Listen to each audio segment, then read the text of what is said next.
What's up, everybody? It's the Schrager cheat sheet for week 7. Here are the 5 things I got on my mind.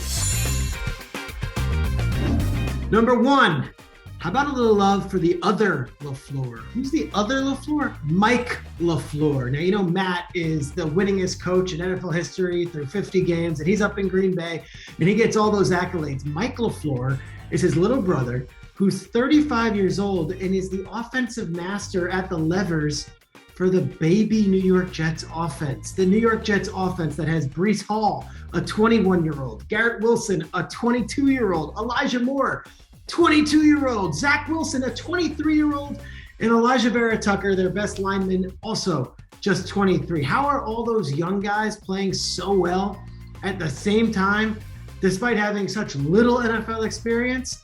They've got a 35-year-old whiz kid offensive coordinator who's got them all working together. And I'll tell you what, knowing that Jets organization inside and out last year was tough, not just because the team stunk.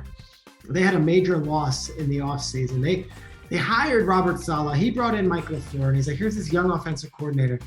We're going to pair him with Greg Knapp. Greg Knapp is a legendary offensive coach, been in the league for 24 years, supposed to be the veteran voice and the mentor to Mike LaFleur. Greg Knapp, tragically, passed away last summer before ever being able to do much with the New York Jets. And it was a major loss, and grief was all over that building for the first several months and throughout last season. It's still very hard for a lot of those coaches who love the Napper.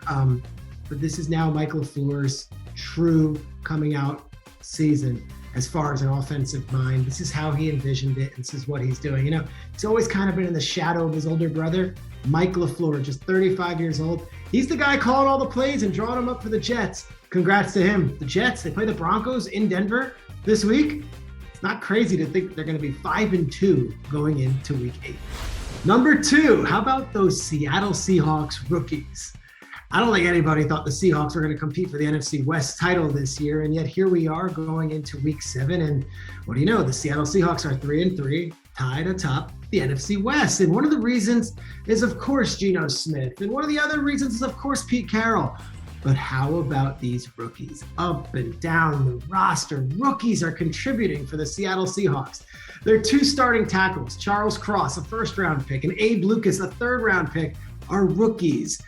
Then you go to the running back, Kenneth Walker. He is now the guy with obviously Rashad Penny's injury and Chris Carson no longer there. Kenneth Walker started his first game last week and notched 97 yards and forced an NFL-high 12 missed tackles on the way to do it. But those aren't even the top dudes. The top dudes are those defensive backs. 4th-round pick, Kobe Bryant. Yes, Kobe Bryant is his name.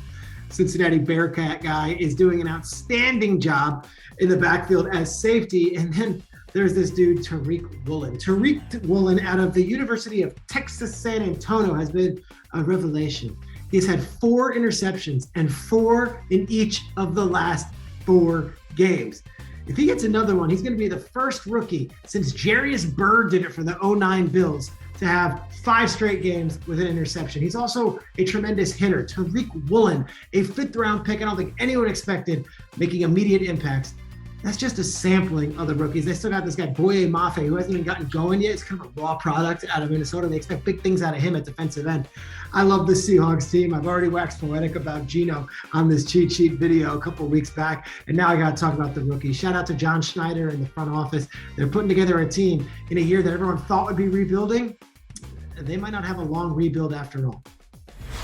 Number 3, we're in week 7 and like everybody's alive. This is great for the league. I know that some people say the quality of football is down and Tom Brady stinks now and Aaron Rodgers stinks now and Russell Wilson stinks now.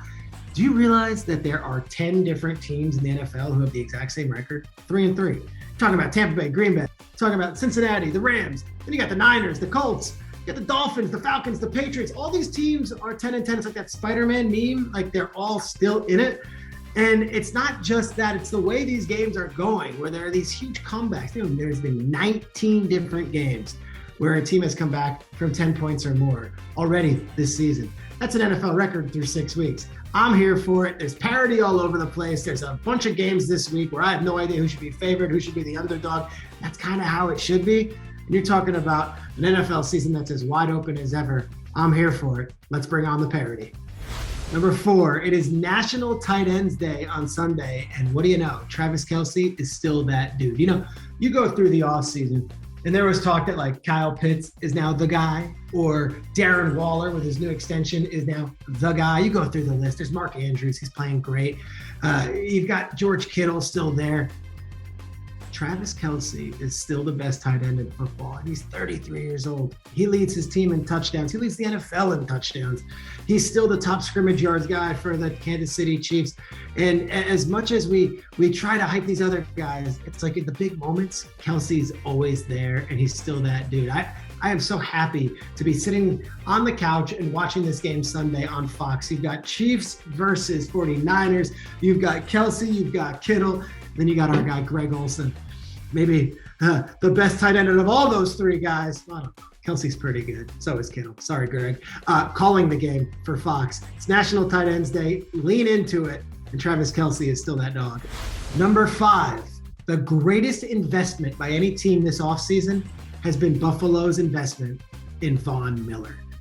I think a lot of people maybe not rolled their eyes, but raised their eyebrows a bit when he got signed to a 6-year, $120 million deal, and he's almost in his mid-30s. And it's like, all right, like Von Miller is good, but is he still the Von Miller of old? And then he shows up to Buffalo and not only has been outstanding on the field, not only caused the game-ending interception from Patrick Mahomes last week, he's also been like the veteran leader. I talked to guys in that Buffalo locker room. I know the coaches. I know all the.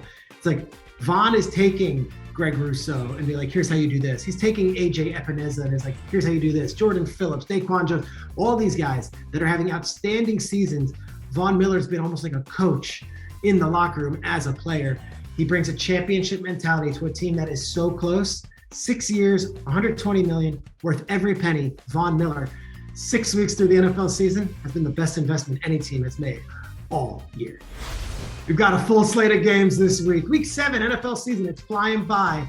This is Peter Schrager for the Schrager NFL Cheat Sheet.